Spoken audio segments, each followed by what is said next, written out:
move. So Okay. either that or it's old age. It could be that too. Okay. All right, Julie. So I know we're calling it an emergency ride home program, but I know that the various commuter assistance programs refer to it as either emergency ride home program, guaranteed ride home program, or more recently, the adoption of the phrase reimbursable ride rewards program. I'm going to just use ERH as the kind of the umbrella name for it, but it's inclusive of all those types. The focus here is on kind of the awareness and the relative perceived importance of these programs to the commuter assistance program customers. Next. Now, we did this as part of the Florida CAP evaluation project, where we had a special task looking at emergency ride home programs. As we certainly all know, that trying to shift people to non-single occupancy vehicle modes is certainly typically one of the major objectives of a commuter assistance program. And if you can overcome some of their objections to using various non-SOV modes, whether transit or bicycling or carpooling or vanpooling, then you'd be more successful. Now, emergency ride home programs are probably one of the best examples for that, of coping with one of the major objections people have, kind of the thought that they might be stranded in case an emergency happens, or they have to work late unexpectedly. And certainly that's what's gathered the support and the development of such programs throughout the country. They're certainly pretty much pervasive among all commuter assistance programs of all types. In some cases, it may be provided by the public body, a regional body, or TM Transportation Management Associations. Other cases, it may be delivered by the employer. And in some communities now, with the pervasiveness of Uber and Lyft, et cetera, the employers are maybe looking to just working with them without even calling it an emergency ride home program. But what I added here is, but if they're not aware of the emergency ride home program, or you don't know how important they think it is, you may actually be missing an opportunity, or you're missing the mark and leveraging these programs. So I'm going to talk a little bit about the level of awareness and the perceived importance based on the survey of the customers. Next. Now, this is kind of a quick snapshot of, we sent out the commuter assistance program evaluation to various sample sizes for each of the 5 commuter assistance programs here. The bottom line, if you will, is that the bottom line is how many responses we got. So you can kind of see, and this is after multiple attempts in I think in all the commuter assistance programs, but you can kind of see the response rates we had are generally in the 140, 150 range for the larger programs, and in the under 100 response rates for the 2 smaller programs in D3 and D1. Okay. All right. So let's start with customer awareness. And I think what stands out on this slide, now what we did is I combined the responses for all the CAPs into these totals. So the results may differ for your particular program, but I wanted to give a general overall view. I mean, there were some differences, but I think for the most part, many of these questions are consistent among the commuter assistance programs. So you had 40% of the people who said they were not aware of the commuter assistance program, plus another 12% that were given the opportunity to even answer, I don't know about the program. So there's there's another group that they joined long ago but are no longer active on it. So you can see the level of awareness. Let's just say there's room for improvement in terms of making people aware of the program. Again, it may be going by the name we refer to it. They may know it as something else. That's a possibility. We didn't explore that. Next, please.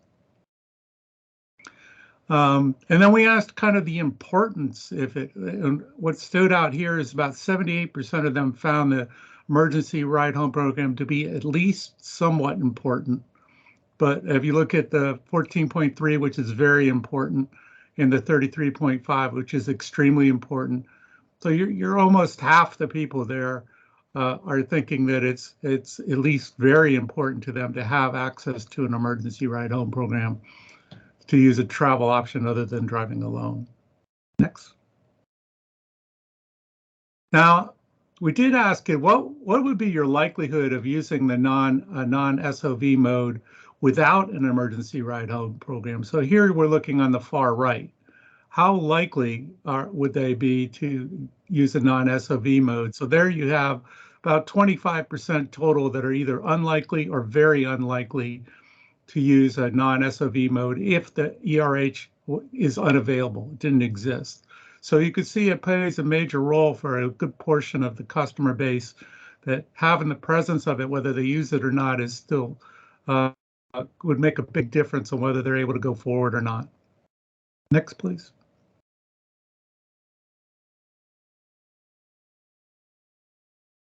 I think I've got this repeated. Next, please. Okay. Yeah, there's going. All right, let's go forward. Okay. Now we looked at it based on those that grouped them by the type of changes in behavior they had. So, for example, the far left are the respondents to the survey who made a switch to a higher occupancy mode, like going from carpool to transit, or certainly drive alone to van pool, that type of thing. So that's that group. So you ended up with, these percentages are of the whole total. So this is 8% of the total number of respondents indicated that it was extremely important for those folks that made this change to a non-SOV mode, higher occupancy mode, or made a shift to a non-motorized mode. It was very extremely important or very important to them. Now you move over to the second group of columns, respondents who change behavior to a lower occupancy mode. So in one sense, they went in the wrong direction from our point of view. And in this case, you'll see that they still had a similar level of value of importance, even though they didn't make the switch or stayed with the use of the mode that they were using. And then if you look at those that didn't make any change in mode, from the questions were kind of asked, like, what are you doing basically in the last week, and then what were you doing prior to COVID, which we set it as, I think, March 2020, and we compared their responses to both those questions. And then finally, is just summing them all up to give you a big picture of this. So again, you have 49% say it's at least very important to them to have access to an emergency ride home program, and 78% saying it's at least somewhat important, which includes of course, the very important and extremely important. Next, please.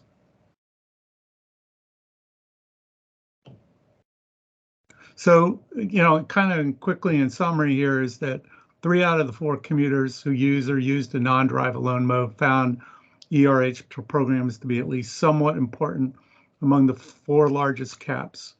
With the Commute connections, we didn't have a lot of responses to this based on how the questions were asked. About half of all the respondents found the program to be very to extremely important. I think that speaks well about the potential. Next, please. I'm not covering these. I'm going to kind of let Brendan cover it about his particular program, but same with all of them. There seemed to be certainly a variety of eligibility rules and requirements and processes about how each one of these programs runs. We didn't break that down into details about, what's the best method or type of program to organize. So we think that's probably better derived from you, closer to the customer. But you might want to assess what their customer journey is like going through the process. Are they going through and they abandoning it before they finish? Or are they not following instructions as you documented? Some of the CAPs, I believe, had kind of buried the rules. They were not easy to find, or they were Others are very detailed and multiple pages of rules and requirements, which is fine. I mean, it makes it easier to determine whether somebody's eligible or the use of what they want to use it for is eligible.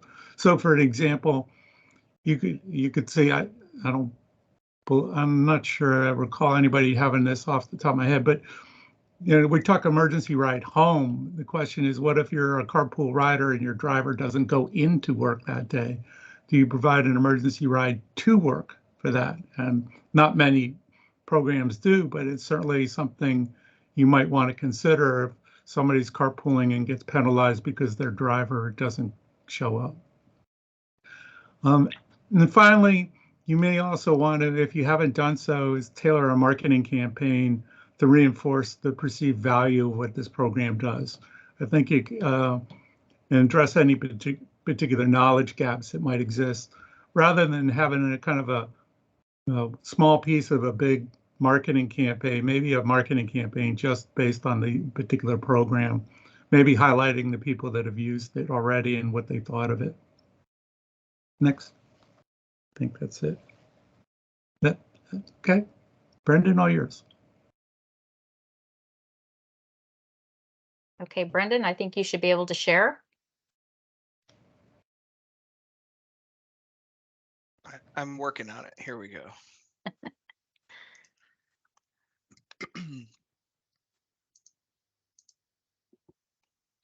Looks good. All right. Welcome, everybody. My name is Brendan Guess, and I'm the project manager for Rethink Your Commute here in District 5. And I want to give you guys a presentation on our reimbursable rides reward program, or as we call it, the reimbursable rides program here. And then the first thing I want to do is go to a poll question. I am going to put a link in the chat. If you guys put that in your browser, you'd be able to answer the question. And my question is, does your emergency ride home program use a voucher system or a reimbursement system? For ours, we use a reimbursement system. So we want to see what everybody else is doing throughout the state.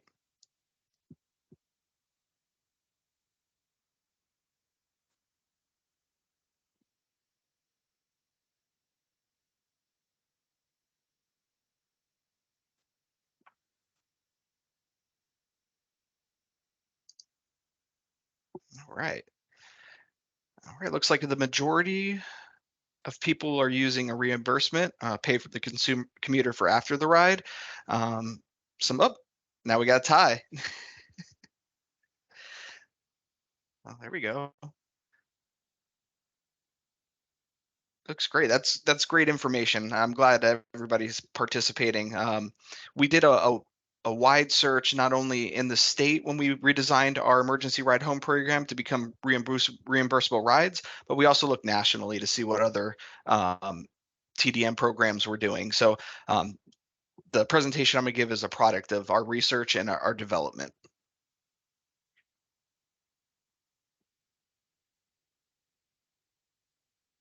Let's see. Why is it not working? There we go. There's the results.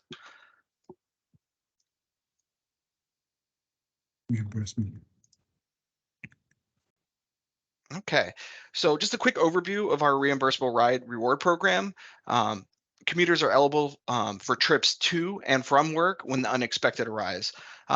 This came out of looking at some of our commuters having issues being able to carpool to work after going to a doctor's appointment, and we don't want to punish commuters for not being able to use their alternative mode of transportation to work.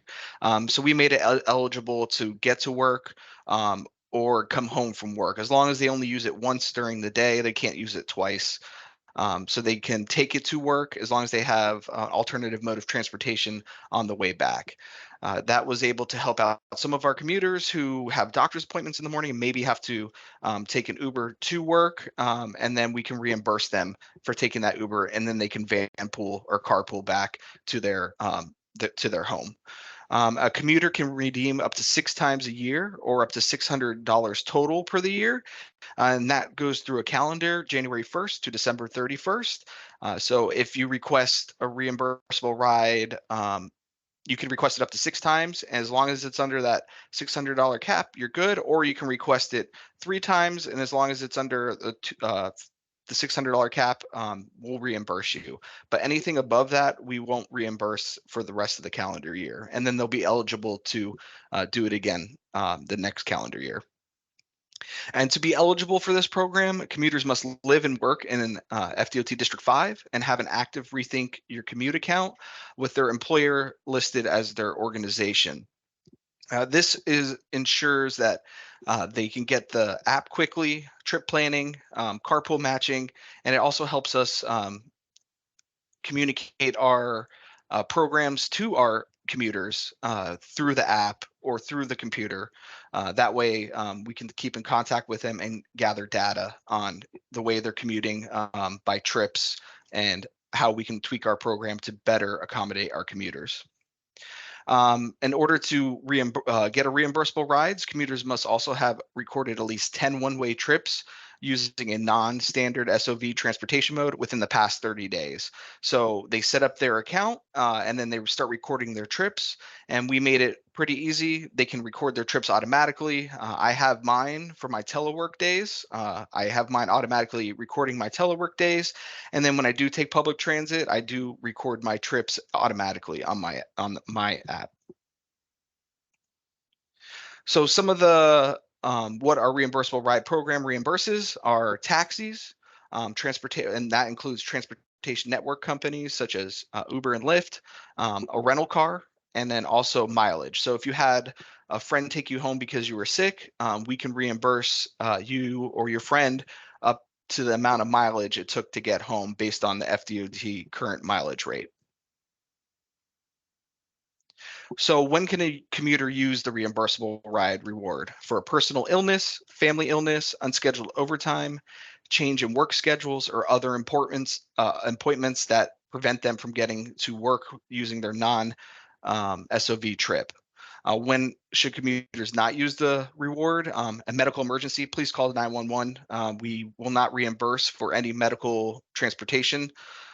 Transit closures, and that includes if the train is in an accident and had stopped at a place where it can't get to you in time, or to cover the cost of both trips to and from work on the same day. We'll cover one of each. And then you also can't use it for travel expenses for recreation, leisure, or business trips.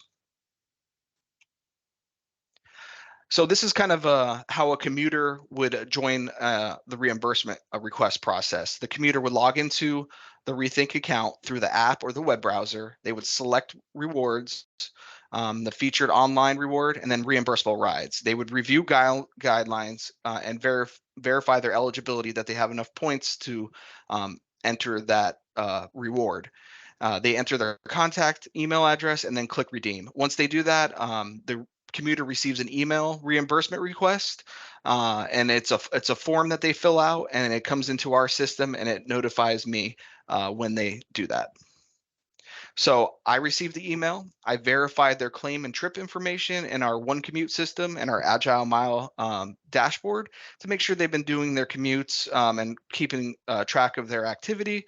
And then I verify that their home to work address is correct and that they have all the receipts for that ride. Generally, it's an Uber or Lyft receipt, and I want to make sure that we have a date on it so that we can turn that in for reimbursement to the commuter. Then I go ahead and secure a check or money order for that commuter, and then I mail that reimbursement to the commuter to their mailbox through priority mail. So some of the successes we had since we rolled this out is trip recording is up across all modes. That would be a good thing. We did have more people join the app, and I can't say whether our efforts within other outreach events or marketing has a definitive trip recording across, but I did notice that our van pool trip recording went from 0 to 510 the next year. So that was a big jump, and a part of that was to do was the van poolers weren't recording their trips, and some of them are large employers like the VA out in Lake Nona. Nobody was using the app over there, but we did start having them use the app. And also our carpool trip recording did a 425% increase, as you can see by the line graph here. So we do have a general increase, some months bigger than others, but that could just be some of our outreach efforts too that you can see going there. But so we did notice a trip recording, and then overall carpool and van pool numbers are up. And I just want to kind of do a comparison. So we do have reward redemptions on our app. You can redeem rewards for movies, discounts at local restaurants, and other different things in our app. When you're using it, you can redeem those awards, and they're sent to your email. You can go to the local business and cash in those rewards. So our amount of redemptions starting after December 21, we started in January 2020. 22 with our reimbursable rides, all our redemptions are up for just any of the rewards. Now, our reimbursable ride program, we kind of still see it flat, and it hasn't increased our budget on it, and we still get about around the same amount of commuters. We did have a spike in December of 21. It was due to a commuter not understanding the program, and we had to deny a lot of those claims. So that was an anomaly, and that's how we can explain that spike there. But as we can see from the trend line, we stayed pretty flat on how many claims we get and how much our expenses are. So some of our other successes is integration with the reThink Your Commute website and application, meaning that they can request that ride from their reward app, and then that sends them an email. So it's a little bit easier than sending in a PDF form downloaded from our website page. And then we can also track and monitor the program. We have lots of data from our commuters that we use to be able to make the program better, see where we can tweak it, and also how we can make reThink a better program for District 5. And then some of our other successes was transition marketing and communication. And I'd just like to show a quick video here of some of the things we did to encourage users how to record their trips so they can use the reimbursable ride app. So I'm going to go ahead and click on this here.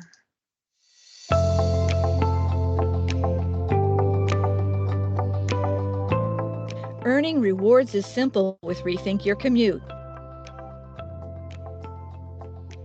Open the reThink Your Commute app and select Trip Profile to create a recurring trip. Select your recurring commute's details. Select every week to automatically record your daily trips and save your recurring commute once finished. You can edit your trip profile at any time. Once you set your recurring commute trip, we'll send you a monthly alert to confirm that your commute has not changed. Each recorded trip earns you points, which can be redeemed for rewards.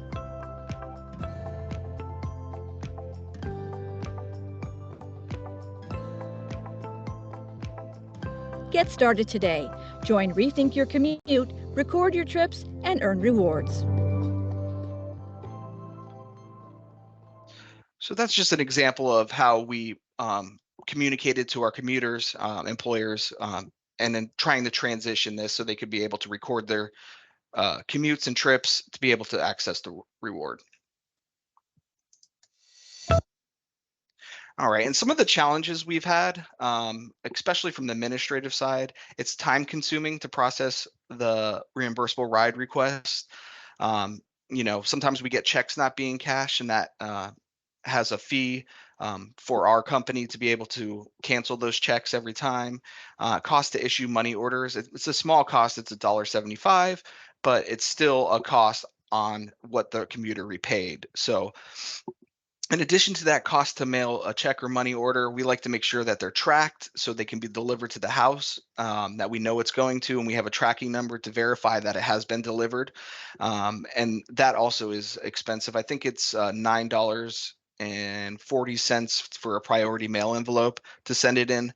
So that's some of the administrative challenges we're having. And then, some communication challenges. So some of our employer partners, one big one at the VA and Lake Nona, we for a time there afterwards, after we implemented the program and try to push out all our communications and let the contact at the VA know, some of their van poolers were still submitting their old reimbursement forms. And to counter that, we gave the van poolers there a grace period to be able to enroll in our program. And then we also added 1,000 points to your account once you join. So you can still get that reimbursable ride, even if you weren't 10 days already into the program, or 10 commute trips. Also, that helped us talk to commuters, and migration to online application was a little bit of a challenge, to tell those van poolers, hey, you know, this is what you have to use now. So a lot of them, it took a little bit of one-on-one with them and talking to them on the phone, walking them through the app, how to set it up, how to use it. But it was time well spent. So rethinking the future of reimbursable rides, and I'm always looking to make a program better. So how do we make the program better? The goal I set is to reduce administrative costs and provide commuters with peace of mind in stressful situations. It's stressful when you're sick at work. It's stressful when you need to go pick up your child from school for something, and you want to make sure that they have at least peace of mind. Okay, I can take an Uber to my child's school and pick them up and then bring them home, or I have to run for an emergency. So that's the kind of where I want the program to go here for reimbursable rides. So some of the options we're looking into is maybe using a combination of reimbursement and direct voucher codes for taxis or TNC rides. Also, trying to flesh out a means of using electronic reimbursement method instead of sending old paper checks and money checks or money orders to them via mail, because it takes longer to get back to the commuter. In addition, we're also looking into a gift card reimbursement through Agile Mile platform, so the commuter can get their reimbursement a lot faster with less processing time. And that is my presentation, and I'll leave it up to questions. Thanks, Brendan. That was a great presentation. And so we're going to